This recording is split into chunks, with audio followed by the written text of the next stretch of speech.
What up? T-Bob here. And Jake as well. And look at you. You done stumbled upon little OTB Saints, where we bring you all the latest black and gold coverage. Who are the Saints going to draft? Who's going to be their quarterback? What does the salary cap look like? All that information and more. Hope you enjoy it. Like, subscribe. It's time for our guy, Nick Underhill from neworleans.football, to give you the inside track on the black and gold. Only this week, there's an actual game on Sunday. Let's go. Nick, what's going on, man? How we feeling today? Hey, doing great. How you guys doing? Doing awesome, man. Finally, 3 hours last night, worked at LSU film. So, kind of put that to rest, which was nice. We talked about it. We probably talked about like 5 total hours of my life, which is so stupid, but whatever. I'm looking forward to some Saints football because, unfortunately, LSU Grambling ain't going to make a lot of people feel better. You know what would? A New Orleans Saints win on Sunday. What's going on at neworleans.football, man? How are we getting ready for week 1? Yeah, we got full steam ahead. I talked to Mike Thomas yesterday, one-on-one, got a story coming on him, just kind of about how his summer went and everything. And, we just been talking a lot internally about how it's apparently the local media's fault that LSU was ranked 5th overall in the nation, even though, the nation ranked them the 5th team. But hey, whatever, man. It's our fault. It's our fault. So, it is what it is. Look, man, and the success of New Orleans.football proves this. We went through Brando's tweets yesterday. It just shows a old man fundamental misunderstanding of the evolution of the media game. And if you'd actually watched the game, anybody would know that was less about LSU being bad and more about FSU being really damn good. Nick, this is about as confident of a headline as I think I've maybe ever seen on New Orleans.football. So I want you to apply some context here. Confident Dennis Allen has Saints feeling bulletproof. Derek Carr looks like the real deal, and Peyton Turner is ready to make the leap. I mean, basically checking like every question in a positive way. What is what goes behind that sort of headline there? Well, I hired a guy and he writes the headlines now, so he's maybe a little more confident than me. But so yeah, man. But that's just kind of how they're talking in the locker room, though. Like one of the receivers compared it to 2018 vibes. Demario Davis talked about how confident DA seems, and now it's different. DA's talked about how confident he seems because he feels like his team's good. And, we've said this before about Derek Carr. I think that it should feel this way right now, and it would be extremely alarming if we weren't kind of hyping him up in the clean environment that is training camp in the preseason. Like, you aren't seeing real blitzes. There isn't real pressure. Carr himself has talked about how coming here is like a way for him to kind of take some of that weight off himself where he doesn't feel like everything in the world's on him. We actually got to see that, though, to see how it affects his game. Like, is that going to allow him to be better in the red zone? Because that's been like a very weird thing throughout his career, is just an inability to execute there. Maybe getting some of that pressure off of him allows him to settle down, internal pressure, not like pass rush pressure, like internal pressure of the situation. He can go in there, maybe execute a little bit better, and we see some increase there. Now, like actual pressure coming at him, like, is he going to handle that a little bit bigger? We've seen him bulk up, which I have to think is with the idea of taking hits in mind. Like, is he actually going to stand in there and take them hits and make them throws? That's been one of the knocks on him throughout his career. So when those things actually happen, we'll see a little bit. Peyton Turner, I like where he's at. Like, I've been the slowest building person on that storyline. Everybody else is kind of like, Peyton Turner, 5 sacks, 6 sacks. Like, that's kind of the talk on the sideline. I'm Mr. Like, we got to see it happen. But, I talked to him and he feels good about where he's at. And he kind of feels like their new coach, Todd Grantham, on the defensive line, is giving him like a different viewpoint of the game where he's kind of, instead of just kind of focusing on his technique, which was the Ryan Nielsen way, like, has a viewpoint of like, oh, they're in 12 personnel and the running back signed up here. So like, they are going to do this, so I can do this. And he's kind of combining the two things. And he feels like the mental and the physical is kind of meshed at a point. But again, it's September. They haven't played a game yet. Everybody feels good right now. So the hype headlines, if you have a hype headline writer, they're going to write them. I get it, dude. No question. SEO's a hell of a thing. Yes, it is. Hey, so in this matchup with the Titans, it's a team that struggled down the stretch last year, right? And they had injuries all over the place, and there's a lot of new for that team as well. What's this matchup look like for the Saints? What's one point of emphasis they have to go into this game plan with? Oh man, it's just such low-hanging fruit, but they got to stop the run. Like, their run defense was bad last year. Yeah. All their moves were to get better against the run. They got Colin Saunders now, who's supposed to be, the guy on the nose that makes a difference. And clears up some space for Pete Werner and Demario Davis to have like room to flow and make plays.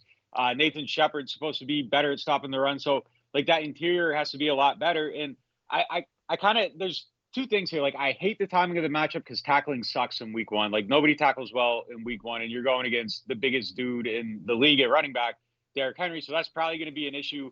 But I like the timing of the matchup because the Titans have 4 new guys on their offensive line. A 5th guy changed positions. Nobody's doing anything they did last year. It's going to be the first time they're facing live bullets, trying to communicate, trying to hear, in the dome, all this stuff going on. Like you might catch them a little bit sloppy and it might create some, advantages there. But the problem is if you have one misadvantage and you miss a tackle, Derrick Henry might run for 65 yards and you're screwed. So yeah. I think that has to be the thing. But if you can cut the head off that snake, they can't run the ball. Offense goes out, executes, maybe gets a 10-point lead or something like that. Things fall into place. They're trying to throw the ball. You got Marshawn taking out DeAndre Hopkins. Like suddenly it's a very, very winnable game if your offense executes and you're stopping the run. But you have to do both of those things very early in this game, I think, to get the advantages that could exist. Talking to Nick Underhill, Nick_Underhill on Twitter, and neworleans.football is the site. I'm a happy subscriber. You should go check it out as well for all your black and gold coverage. They got a great team over there, him, Brooke, Mike, and they're expanding constantly. Nick, you said you had to sit down with Mike Thomas. And so without spoiling the entire piece, right, how are you feeling about the form of Thomas and kind of his and even like not just his physical state, like where's his head at, right? Because he is someone who is used to being the best player on the field. I don't know if he's at that point anymore where he's going to just be the best player on the field where he walks in. So how's he feeling right now? He feels like the summer was a good build for him, and he thought he had good progress throughout. I think there was some frustration with the way it was like evaluated. Like people, oh my God, he lost a snap. Like, all right, He lost a snap. Like you aren't winning every snap in a game. Like you're running 30 routes in a game, and sometimes you're going to get jammed. Like it's going to happen. Like, and it's just, I don't know. That's just kind of where we were at with it though. And that's Mike though. Like Mike's that important to the team that you're going to like put every single thing under a microscope and everything becomes a much bigger deal than it should have been. But he felt like it was a good build throughout the summer. He felt like, he kind of got his legs under him. It took some time. Confidence came back. He thought the LA trip was a huge thing for him going out there against the Chargers. And the way we saw it for our site is we saw it like Mike dominated. He won every one-on-one but one, had like 5 catches in team drills one day in practice. Like it seemed like an objectively dominating performance out there and he kind of felt the same way about it and thought that was a big moment for him. The thing for me when he came back to like this last like week, and I hate to be like the guy building the hype up behind him, but like he looked faster. It just looked more like it looked like there was another step. And like, I think if you look at him on like day one, if we could take like video of that complete practice to the last day, like I think there is a very, very clear like upswing. Now, where does that go into the season? I think that's a huge question. And the way this offseason has gone, like I think Mike's health is even a bigger deal than I thought it was going into it. Like I think if they lose him or he's not 70% Mike Thomas, I think they might be like in a little bit of trouble at that position because I don't think the things came up behind them the way they wanted to. Like guys like Brian Edwards and Lynn Bowden and Kiki Kuti and all these other players, like they bought in to challenge Traquan Smith. Like it didn't work out. Like none of those guys worked out. None of the UDFAs really distinguished themselves. Shaq Davis is fine, but he's no better than Traquan Smith. Otherwise he'd be on the team. So I think there's just a lot on Mike right now. I think he actually has to be that good. He feels good about where he's at going into the season. Watching him, I kind of feel good about where he's at going into the season. I felt a little bit more sure last year, I think, than this year. But I think that's probably like a little bit of PTSD and just seeing how, everybody was excited last year, then there's injury and it doesn't work out. But I thought he did better in joint practices this year than last year. Like the Packers practices, I went in their locker room and they were kind of like talking trash about Mike. Like, nobody was doing that for the Chargers because Mike smoked. Like Mike put Derwin James in the dirt multiple times. So, I felt better about that checkpoint this year. But, I think it's just there's just too much so that you gotta be cautious about how you feel about everything with him.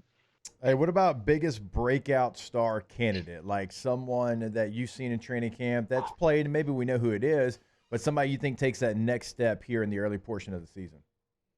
Man, that's such a good question. I don't want to I'm not going to cheat and say Rashid Shaheed, although I do think they're going to put him in a role that shows him off better. I feel like there's better vision there, like jet sweeps, motions. I think they're going to be creative with him and they realize that, hey, getting the ball in this guy's hands who makes people miss and people have trouble tackling him.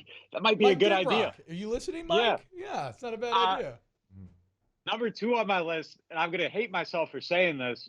Damn, I don't want to say it, but it's right there. Like, just playing off of that. Like, I think, like, non-player, but I think Pete Carmichael's going to be a better coach this year. Like, I think he is. I think he's figured some things out. I think there's like some vision and cohesiveness. So, like, Breakout Star is a massive stretch, but I think he could be, better at what he does. It's tough, man. Like, I'm kind of running through the list of trying to find like a good one, and I kind of feel like there's so many known commodities. We didn't have like a lot of guys rising up through camp. They need Alontae Taylor to be the breakout star. I mean, he's got to be better in the slot, but I think that's going to be a slow build. I think it starts at one point, and then, week 8, we're going to look back and be like, damn, he got a lot better. There's going to be some ups and downs. Sneaky breakout candidate. Like, I think Jordan Howden's going to be someone that people like end up recognizing. I think he's going to make some plays in the dime package. It lets Tyrann Mathieu play in the box more, which is going to allow him to be more dynamic. I think that leads to more playmaking. Marcus May can move down a little bit when they want to, play 1 or 3 in that dime package.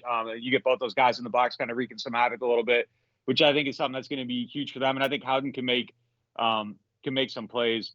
The guy that they need to be like the breakout star of the team is Carl Granderson. Like, he needs to take 5, 6 sacks to 10 for their gamble on the defensive line to work, I think. So I'm not betting on that, though. Like, I think he's just kind of who he is. I think it's going to be Colin Saunders. Like, it took me 4 minutes to stall him, but I think it's going to be Colin Saunders. I think he's the guy. Like I liked what he did in Kansas City. I think there's more attacking to his game. I think he can be, not like a monster in the pass rush, but I think there's some stackability there, and I think he's going to improve that run defense. And I think that's the guy I'm going to circle.